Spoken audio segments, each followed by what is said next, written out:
every Yonko has 3 top commanders. Kaido had King, Queen, and Jack, Big Mom had Katakuri, Smoothie, and Cracker, Whitebeard had Marco, Jozu, and Vista, and Shanks has Ben, Beckman, Lucky Roo, and Yasop, but Luffy only has Zoro and Sanji. It seemed like Luffy was missing something. Didn't he need 3? Many readers had even begun to argue that Jinbei had actually broken up the iconic monster trio, and that now the new trio was Zoro, Sanji, and Jinbei as Luffy's 3 commanders, just like the other Yonko. But everyone forgot one thing, which is that Luffy is not supposed to be a mere Yonko. Luffy is aiming for something much higher. Luffy is going to be Pirate King, and that means that there was only one model that ever mattered for the Straw Hats, which is the Roger Pirates, and Roger's crew, like Luffy's, clearly had quality over quantity. Luffy was never going to have 3 commanders below him because he has something far superior, 2 wings who can actually stand shoulder to shoulder alongside him, just like Roger did. Gold Roger, Silver's Rayleigh, and Scopper Gaban were the original monster trio, because it's no coincidence that the strongest crew structure that can actually take one to the top of the pirate world is not one where the captain is far ahead and has 3 commanders trailing behind in the distance. The strongest model is one where the captain has actually recruited similarly extraordinary fighters who can individually be legends in their own right, but choose instead to stand side by side with the captain. The structure of a captain and 2 wings is the hallmark of a Pirate King caliber crew, whereas a captain and 3 commander structure is going to leave one at mere Yonko level potential. This is because there is a significant thematic message that Oda is saying with these crew structures, and why the traditional structure of the Yonko crews fundamentally limits the heights that they can reach. But before we get into it, make sure to subscribe. But first, if you want to use a high quality VPN for less than $3 a month, Surfshark is offering that deal for my viewers right now. Surfshark VPN is the sponsor for this video, and in case you don't know what VPNs are, most people are using VPNs when they're online nowadays to prevent their data from being stolen. And VPNs like Surfshark also allow you to change your location to anywhere that you want on the globe, to get access to lots of movies, TV shows, and live events streaming for free. For example, there are anime that are only available for free streaming on Netflix in Japan, but with Surfshark you can just change your location to Japan and get access with the click of a button. And now, while most VPNs cost $15 a month, you can hop on the Surfshark deal and get a world-class, award-winning VPN for less than $3 a month. And you can keep that price for up to 2 years if you want. And on top of that, if you follow my link, you get an extra 4 months free. All you have to do is go to surfshark.com/morge to get your Surfshark deal today for less than $3 a month and 4 extra months free. Link in the description below, or just scan the QR code.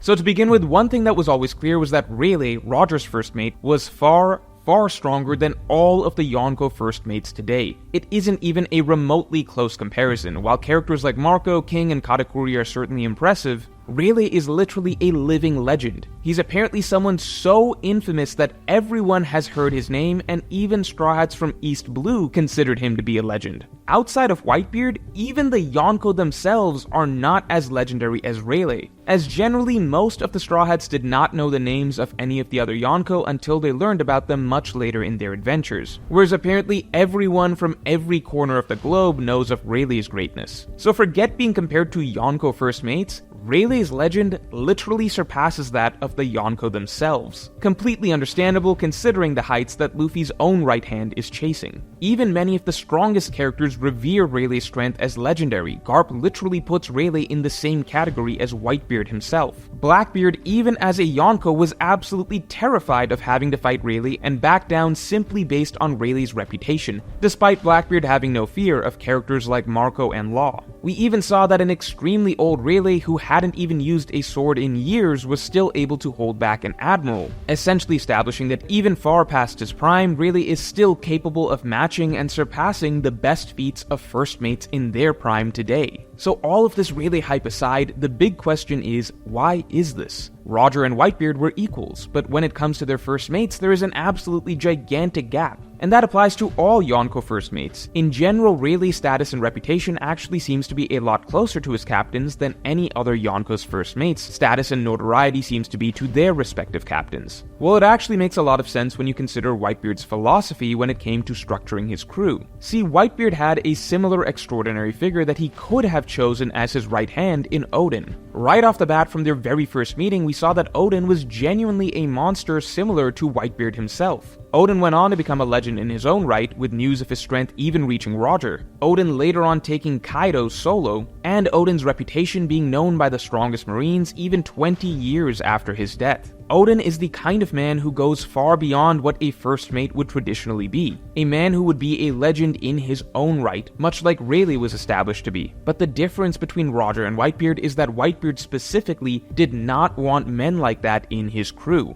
Whitebeard believed that too many strong figures disrupts the sense of hierarchy that is supposedly necessary for a crew to properly function. Notably, after Oden left, Whitebeard never again took on a man like Oden, until Whitebeard at the end of his lifespan began finally raising his own successor, Ace. And as we saw, Ace, due to his own extraordinary potential, actively rebelled against Whitebeard for a long time in a manner that none of Whitebeard's other subordinates ever would. And so this is the biggest difference. The Yonko generally want a clear sense of hierarchy to their crew, whereas the Pirate Kings, Luffy and Roger, look for those who can actually stand alongside them. This desire for hierarchy is precisely what limits the Yonko, ironically, because not only is a man like Rayleigh or Oden far stronger than typical Yonko commanders, the Pirate Kings, Luffy and Roger, actually have two of these types of wings. That's right, it's not just Rayleigh and Zoro, Scopper and Sanji are right there as well. It has been made clear that Scopper was on similar footing to Rayleigh, not just from how he's been described, but also from how we saw them in action together when facing Oden. Both of them equally prepared to take him on. While Scopper doesn't seem to be quite as well known as Rayleigh, as he doesn't seem to be a household name like Rayleigh, Scopper's actual strength still puts him right up there alongside Rayleigh and Roger. And so this is what really makes Luffy, Zoro, and Sanji as a dynamic have such high-end potential, just like the original Pirate King's crew did. It's only with Roger's crew do you hear of Roger's subordinates also being grouped together with Roger himself as a trio, whereas with the lesser Yonko crews, the captain is never being grouped with his commanders. Rather, the subordinates tend to make up a distant, separate trio themselves. It is inherently much more formidable to have a crew where there is a genuine right and left-hand man that is actually close enough to the captain to make a trio dynamic with the captain.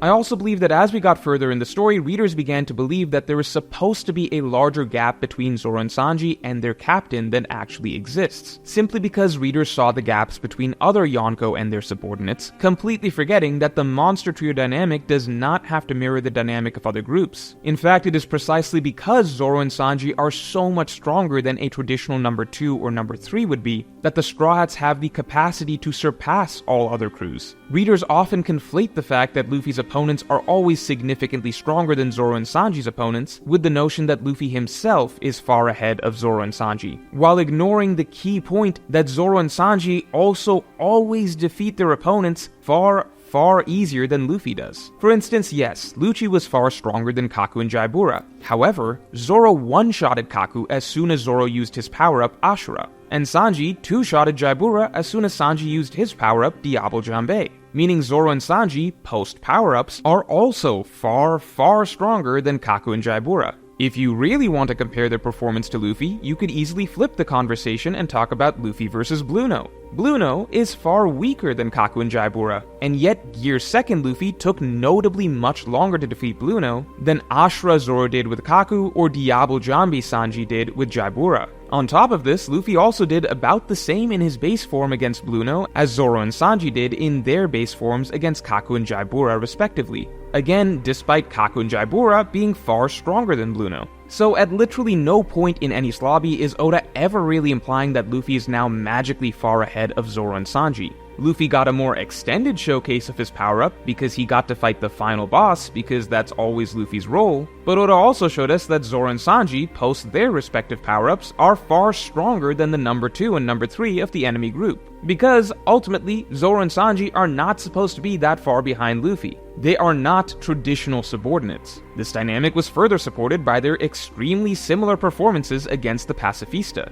Again, yes, Luffy ultimately got the finishing blow, he is the strongest at the end of the day, but Sanji and Zoro also still did significant build-up damage and could each individually damage the Pacifista themselves. Fast forward to post-time skip, and even now we can see clearly that the gap between Luffy's opponents and Zoro and Sanji's opponents is not reflective of the gap between the trio themselves. Kaido is far stronger than King and Queen. Luffy had extreme difficulty against Kaido, and many would argue that by the end of their fight, Luffy was still not quite as strong as Kaido overall due to stamina issues. On the flip side, look at Zoro and Sanji. Once Zoro mastered Advanced Conqueror's Haki, he completely overwhelmed King. Once Sanji got Ifrit Jambe, he literally immediately defeated Queen. Once again, Zoro and Sanji's respective power-ups put them far ahead of their opponents, whereas Luffy at max strength only ended up just about on par with his opponent. Clearly, the dynamic between this trio has never been like that of the other Yonko and their commander's dynamic. The gap between Zoro and Sanji and their captain has always been a lot closer because they are written to fall into the Wings archetype, where they make up a trio alongside their captain rather than as their own separate trio of subordinates. If you dislike the implication that Zoro and Sanji are a lot closer to Luffy than other Yonko commanders are to their captains, then you simply don't care for good writing. Because this is not about power scaling, it's a message. The whole point is that this is what a Pirate King's crew should look like.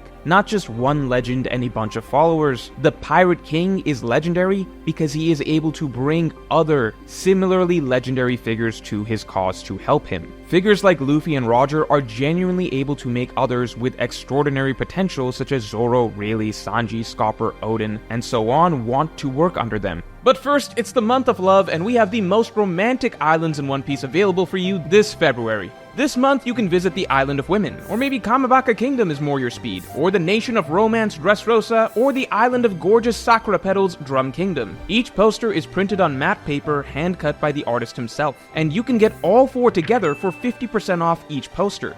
You can also still get the premium package if you want to appear on my streams, and in that case, you can also choose any poster from 2024 as well.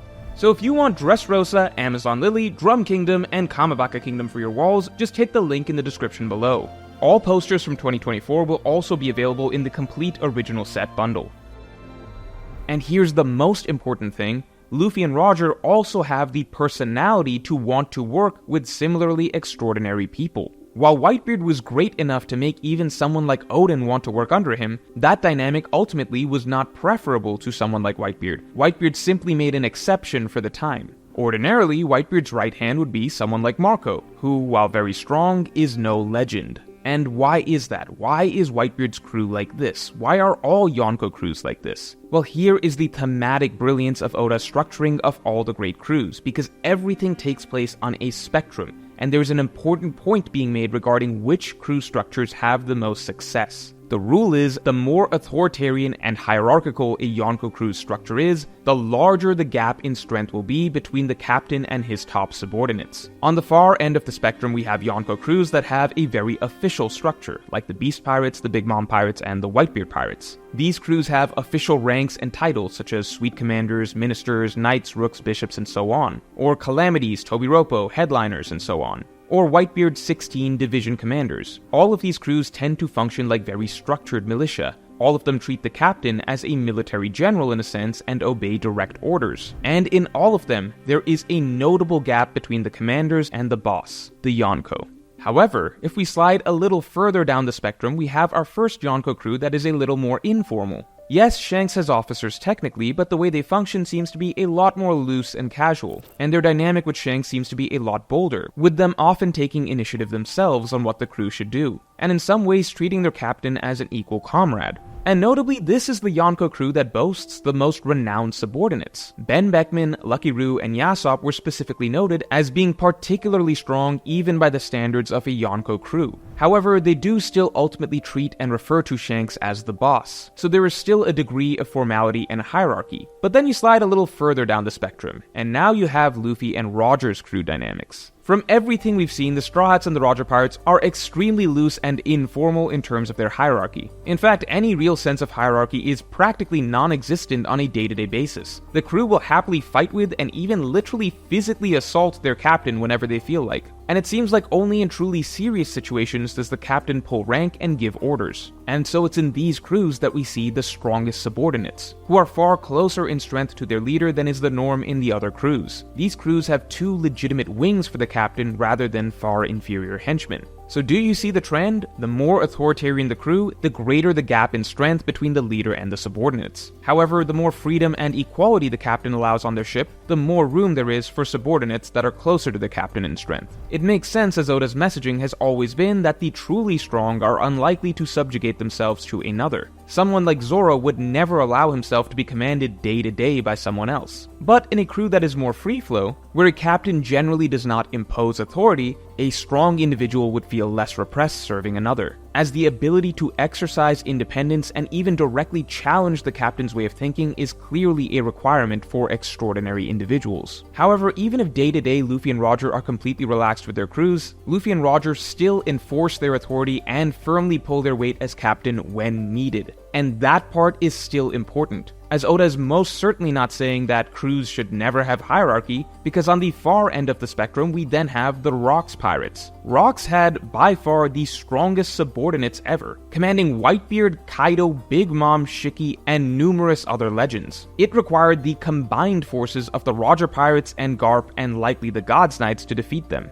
While Rocks had accumulated the strongest subordinates in history, look at that. The crew was also by far the least organized and cohesive in history, with Rocks as a captain not even holding any true authority over all of them. They were all just in it to do whatever they wanted, and they seemed to straight up disrespect him as a captain. The crew was so dysfunctional with so many powerhouses and so little authority held by the captain that Whitebeard's experiences with this crew convinced him that a crew could not function with multiple extraordinary individuals. That is where his philosophy of crew structure stems from. And interestingly, that is likely why the traditional Yonko crew structure that we see of Whitebeard, Kaido, and Big Mom's crews is so similar in reliance on hierarchy, with none of these Yonko having any subordinates who are remotely close to their level, likely because they are all former Rocks Pirates members who have seen what happens when there are too many powerhouses and too little authority held by the captain. So the problem is that while an extremely free-flowing crew where the captain doesn't hold that much authority can attract the strongest members, at the same time, when the situation demands, the captain needs to be able to command his subordinates in order for the crew to function. That is the key difference. While Luffy and Roger are also very free-flowing with their crew ordinarily and allow them to exercise great independence, Luffy and Roger are also still stronger than their crew by a large enough margin, and they carry enough authority that they're always able to command their crew's respect and obedience when the need arrives.